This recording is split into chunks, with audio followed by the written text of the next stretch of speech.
Hello everybody, welcome to the channel. Today we are going over the top 10 beginner tips that I have for you for Deadlock, alright? If you have just begun your Deadlock journey, these tips are for you. I will eventually be making an intermediate and then an advanced tips guide. So if you're interested in those videos, go ahead and hit the subscribe button, like, comment, do all the YouTube things. Let's go ahead and get into the video. The first tip that we have here is about laning. Now, I've often asked myself the question, what does it mean to win lane? Does that mean that you destroy the Guardian first? Or does that mean that you get more kills? Or how does that work? Well, fundamentally, what it means to me is depending upon your soul count, when a Guardian is destroyed in your lane, that determines who won that lane, right? So even if your Guardian gets destroyed first, if you have more souls than your opponent, I would argue that you have won that laning stage, okay? In this example you're seeing on screen, me and the Celeste lose to Rem and the Arrow guy. I can't remember his name, you'll have to forgive me. But if you take and add Rem and Arrow guy's soul count and compare it to our soul count, we're at about a 1.6k loss currently, right? Now, if we jump forward and we look at the other teammates on our team, which I'll be showing here in just a little bit, their gaps are a little bit larger, almost double ours, looking at about 3.2k at the 8-minute mark, and then at the 10-minute mark, when we lose our third Guardian, we're at the 3.1k gap, okay? For those specific people. And once again, the way that we do that is we take the two enemies that are in their lane, we add their soul count, and we subtract the soul count of our team, okay? Now, how do you keep your soul disparity as low as possible? It comes down to a couple of things. Number one is determining whether you play aggressively, play more neutrally, or more passively, all right? Now, when you're first playing in the laning stage, the way that you discover or find out if you're going to play aggressive or passive is basically based on traits. If you're fighting the enemy team and you are finding that you are doing more damage to them than they're doing to you, then you can play a little bit more aggressive, right? If you are taking more damage from them, maybe you play a little more neutrally, wait for them to make a mistake. If you die multiple times, if you die 2 times, you want to start playing passively, okay? Because in this game, if you continue to die, you continue to feed, the enemy will just get stronger and they will kill you more and get stronger, and you just will spiral out of control, right? So tip number 1 for laning, it's about the souls. Tip number 2, we're talking about your kill-death ratio and your statistics. Now, a lot of content creators will tell you that your kill-death ratio simply doesn't matter, and I very strongly disagree with this. I believe that the proper terminology that we should be saying is that your kill-death ratio doesn't tell the full story of how you performed in a match, but it does tell the majority of the story. Alright, in this game, the more often that you die, the stronger the enemy gets, the easier it is for them to kill you, the easier it is for them to snowball and kill your whole team, alright? So your goal should be to maximize your kills and limit your deaths. Now, the reason that this is like claim that your kill death doesn't matter is there's this idea of limit testing, right? The idea of limit testing is if you push yourself to the limit, to the edge of your abilities, that you will learn more. And this is a real life, real world way to learn, and it does work. It does work very well. But there's a difference between pushing yourself to your limit and jumping off of a cliff in the hopes that you will learn to fly, all right? In one of these, you will learn, and in the other one, you will go splat, okay? Jumping off of a cliff 10 times, hoping that you will learn to fly, will not make you learn to fly, okay? So, as you naturally play this game, you will come across your limits, you will overcome your limits, and you will get better at the game. Now, a great tool and resource that you can use to get better at this game is the graphs and the statistics. In every match that you play, you can look at the statistics and the graph. You can check out things such as your souls by source, your damage breakdown, your damage to players and from players. Now, look at these graphs, compare them to other players on your team, and compare yourself to how they did. If you do this, you will get better at this game. This is something that I can promise you. So, it's what I did, and I got better. Tip number 3, we are talking about movement. So, a great place to practice movement is in the sandbox mode. Once you're in sandbox mode, hold tab. You can turn on your fast stamina, no cooldowns. This is a great place to practice all skills, but today we're going to be focusing on movement. The most basic of movement, the dash jump. Okay, you're going to dash and then jump. Now, the dash jump is a timing thing. When your stamina bar goes blue, you're going to jump. So dash, when your stamina goes blue, jump, all right? Now, there's more advanced movement, as you just saw there. There's wall jumping, there's heavy, there's side dashing, right? But I just want you to focus on the dash, jump, and slide, okay? Now, the dash, jump, and slide is like the old reliable in the toolbox, all right? It's not going to be anything fancy, but it will help you get better at the game a lot, especially in the laning phase. It's helped me a lot. It's actually allowed me to improve in the game at a very noticeable level, having taken just the 20 minutes or whatever to ingrain into my mind how to do this jump boost, because it is a timing thing. And so once you've got the timing down, it's something that you can do even in the heat of battle, right? Because if you're taking the time to try and memorize and be okay, it went blue, I jump now, it just doesn't work as well. So you want to get to the point where it's just second nature. Once you do that, you will notice that your ability to get in and out of fights becomes just a lot better. The important thing to remember is that your stamina bar is a resource, so don't just use it willy-nilly. You're going to want to use it to get into combat at times. You're going to want to use it to get out of combat. And if you use it at the wrong time, you can find yourself trying to slowly walk away from somebody who's trying to murder you. So that's what you need to keep in mind. This is the basic movement. I will be releasing a more in-depth movement video in the future, but for basic movement, this is all that you got to do. Alrighty, moving on.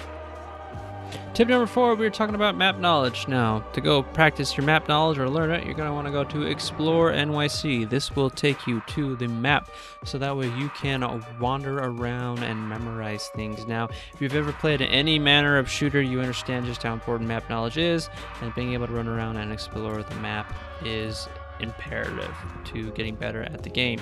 Now, important things that you want to know is you want to know where the centermans are.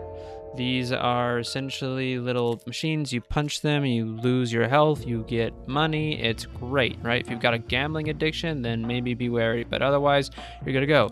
A way to move around quickly is if you click F7 and type in a no clip, then you will be able to fly around and phase through the ground and through walls, and you can kind of look around. You can find where all of the locations are at. If you look at your mini map in the bottom right, you will see the little rectangle things. Those are going to be your centermans. The little dashes with the triangles, those are the different camps. There are more dashes the bigger the camp it is. So you've got small camps, medium camps, and big camps. You've got the urn that is moving. You also want to memorize where the vents are at. So the mid vents, the side vents, these are all useful ways for you to get around the map. Now, if you find something that you're wanting to try or practice, maybe you saw a video and you find yourself in no clip, if you press F7 and you type in no clip space false, you'll go back to wandering around on the ground. So this will allow you to fly around the map. Flying around the map is great. Sometimes it's nice to walk around because it can be a little bit different in the air versus on the ground. But wandering around the map, memorizing the map, these are all important things to know. I would love to be able to tell you that you can just pick this game up and not have to do anything, but I know that for my first couple of games, I was just absolutely lost. I kept being told that I needed to do centermans or go to mid, but I had no idea how to get to those locations quickly, so do it. Take the time. You will thank yourself for it when it comes time to rotate to mid, because somebody's getting absolutely destroyed there and they're screaming for help in voice chat. But that's what I would recommend you do. Have a good one. Hey, you thought we were done? We're not. It was a trap. All right, now I'm supposed to do what's known as a call to action, where I tell you that if you have enjoyed the content thus far, you should subscribe. So you should subscribe. Do it. Continuing to the next tip. All right, overcommitting. I don't know if it's supposed to be 1 word or 2 words. Doesn't matter. Basically, overcommitting is pressing too far forward or tunnel visioning in on an opponent, okay? And this clip is a great example of me pushing a little bit too far forward. I actually overcommit twice because I overcommitted there trying to take out that walker, and then I actually get really lucky. These guys are bad, and I turn it around on them. I kill 2 of them, and then instead of being thankful for my life, I take 1 more fight and I die. So don't do it. Don't overcommit.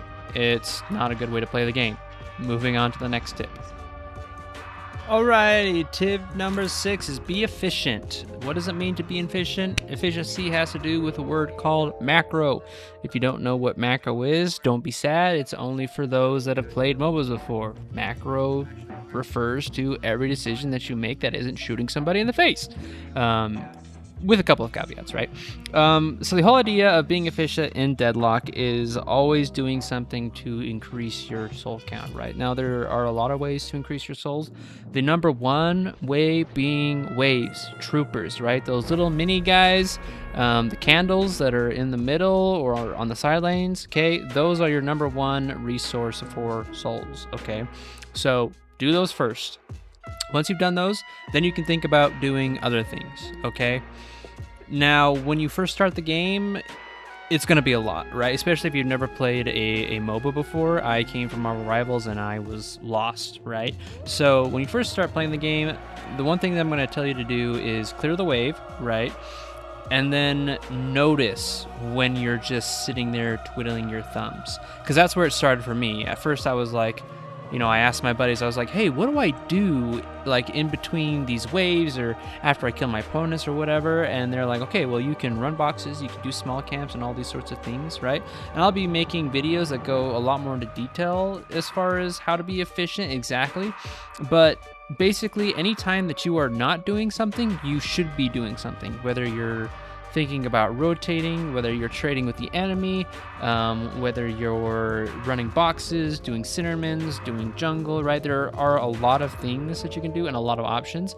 And so it warrants a full video. But for now, just notice when you don't have anything to do. And if you don't have anything to do, shoot a couple boxes, grab a couple souls, and then get back to your lane and clear those troops, because that's where you're going to get the majority of your souls. That's all I got for you. On to the next tip. Tip number 7 is to pick simple heroes, all right? There are heroes that are very complex, like Doorman here, and there are heroes that are not as complex, all right? When you're first starting Deadlock, you want to keep it as basic as possible. So, some hero ideas. Number 1, we've got Abrams. Abrams is a tank player, all right? He plays a lot more tanky. He plays a lot more up close. You have a charge ability, you have a life drain ability, you have a passive that just makes you tankier in general, and then you have a ultimate, and essentially with that ultimate you go up into the air, then you slam down and stun them, and you get a buff when you slam them. Now, the one thing with Abrams is you'll have to understand a little bit about the melee system, how melees and how parries work. If you're playing in low enough lobbies, though, it probably won't be a super big deal until you get a little more experience under your belt. Just know that if somebody knows how to parry you, and if they've come from Elden Ring, you might be screwed. Next one is Haze.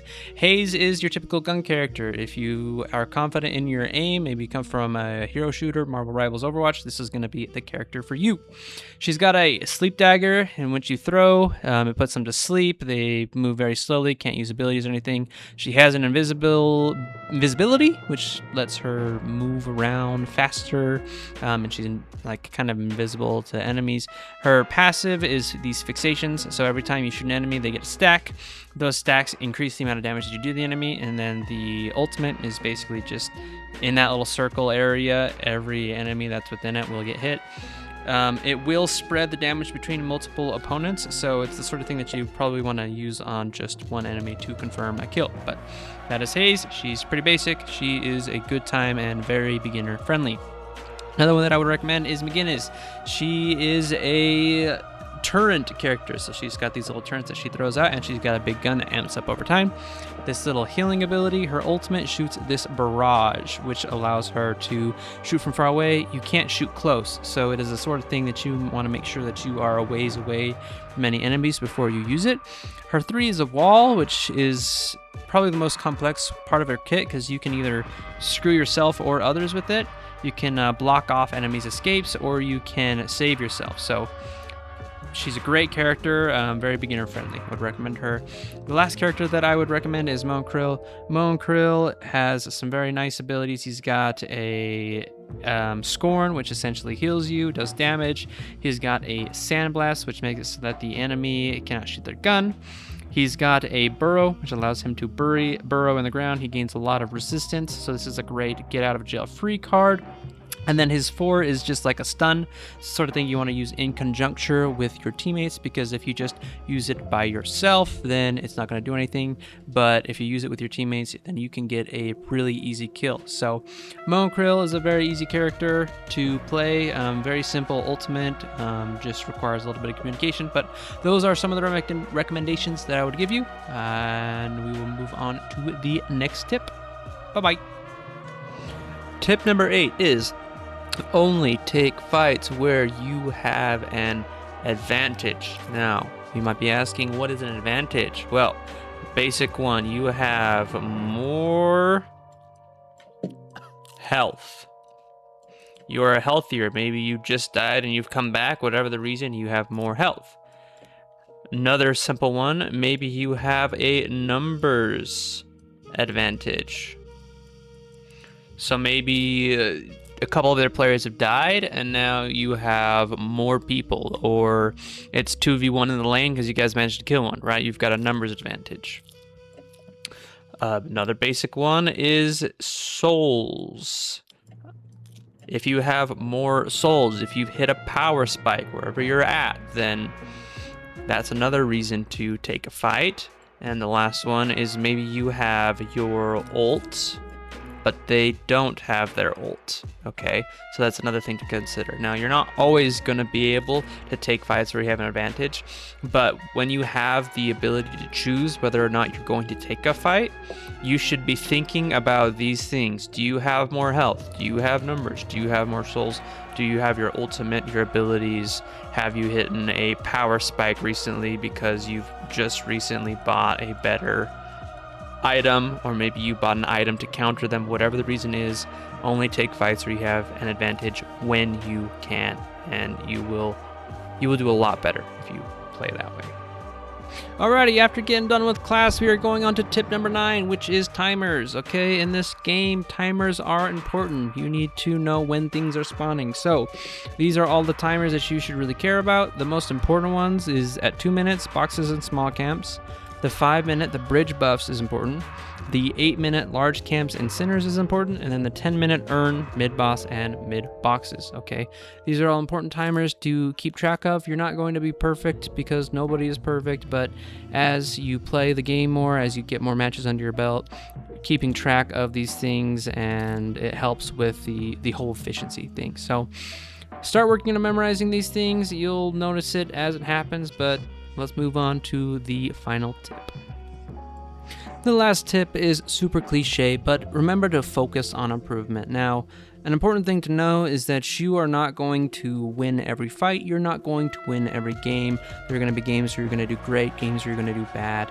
The important thing is that you are taking steps to improve, right?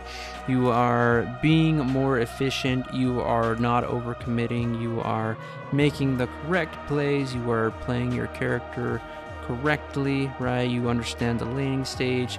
You are having a bigger impact on the world around you. Instead of just existing in the game, you are playing the game. And as you do that, you will improve, and I will see you all in the next video. Have a good one.